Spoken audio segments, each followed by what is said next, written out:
One of the things that's important, I think, to focus on in the early stages of this piece is rhythm. And right from the get-go, we have a rhythm that can throw people off.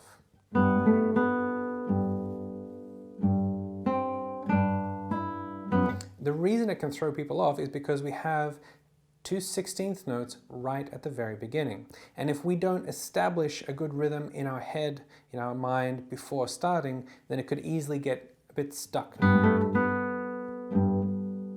You know, we sort of might have one tempo in the basses and we might rush the 16th notes, what have you. So what I suggest is to start subdividing, counting 16th notes before we even start. So if we get all the way back and give a whole bar for nothing, 1 E and 2 E and 3 E and 4 E and 1 E and 2 E and 3 E and 1 E and having that just really relaxed sense of 16th notes pulsing in the background can give us a framework for us to keep a nice and steady pulse. 3 E and 4 E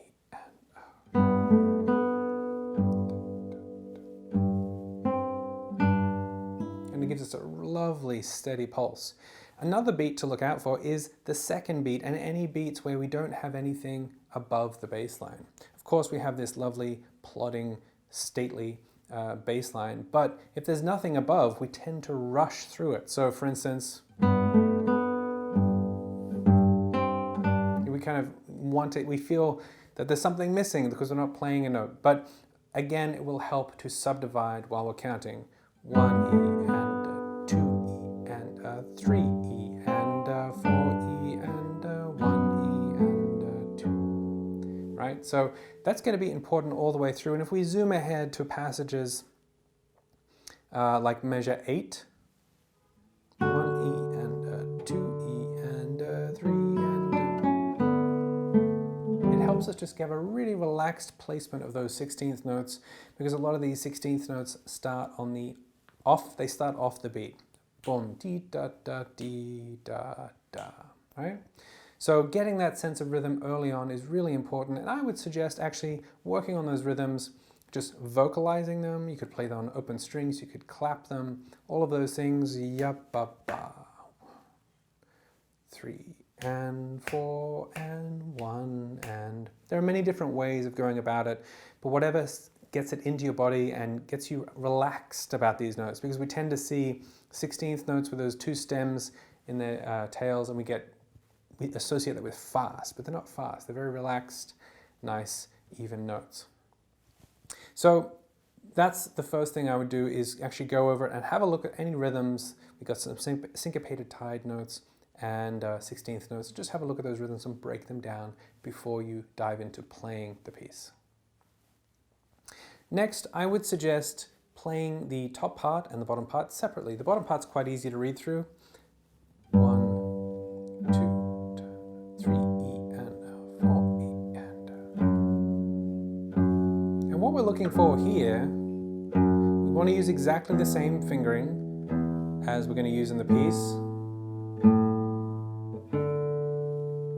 Now, what we're looking for is a consistency of both rhythm and pulse, but also of tone. Imagine if in the orchestra, this might be cellos pitzing or double bass, and they're not going to do this, are they?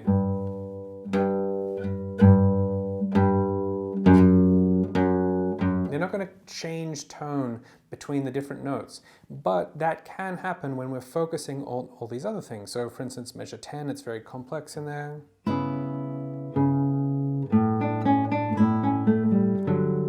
With all that material in the top voice to go sort of manipulate the sound, well, not manipulate the sound, but be a little less than consistent with the bass sound. So just hearing that and getting that into your ears, pretend you're a double bass player in the orchestra. And we'll talk a bit more about this bass line in terms of what we can do with it later when we talk about our options for articulation and sound and what have you. But play through the entire bass line, the whole piece, and it also will bring your ears' attention to some of the movement of that bass line. For instance, a really nice point is actually going into measure 6 from measure 5, G, F sharp. At this stage in development, I'm not really looking for bass stopping, but should you be coming from this piece and you're comfortable with the technique of bass stopping, this would be a great piece to do that in it because it will really clean up the bass. But don't worry about it too much if you're just here in this grade. Next up would be the logical step would be to go to the melody.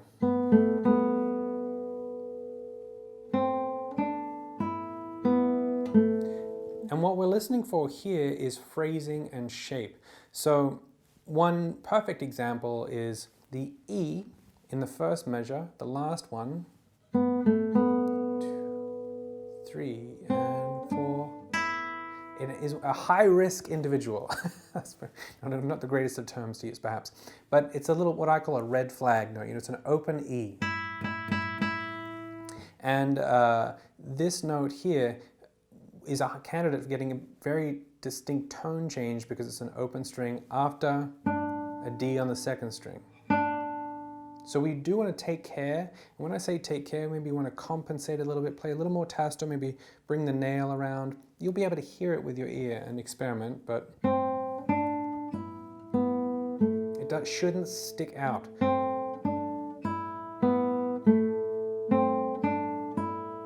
That was the good one just then.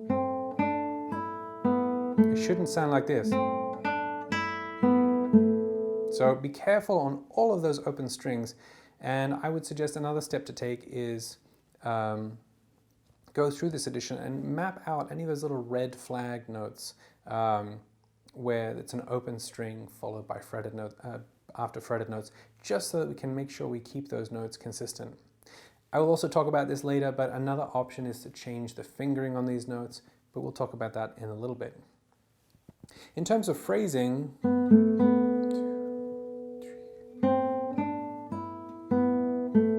a phrase is the smallest amount of material we can consider a musical idea. So there's a little phrase right there, and then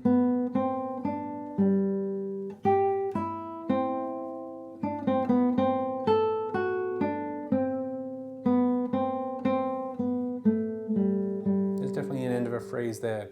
Baroque music, the word baroque comes from the term misshapen pearl, barocco. But as opposed to classical music, or perhaps even romantic music, the phrasing isn't as symmetrical. It's not as logical, not as obvious as you might find in classical music. So there might be smaller fragments you might consider. So for instance, measure 2 into 3. That little idea could be phrased.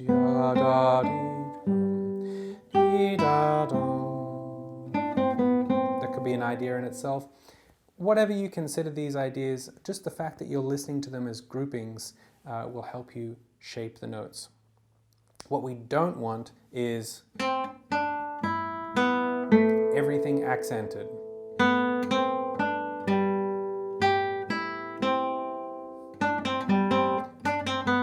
When it gets to fast notes, it's very easy to go da da da da, but we could have da da dum. We're shaping it, we're leading towards that C in measure 4. We have some dynamic shaping. Really think of it like speech, as if you were saying something. You wouldn't articulate every word the same. So going through the melody by itself will be a really great opportunity to focus on that before we bring in the bass line and the challenges of contrapuntal movement in the left hand.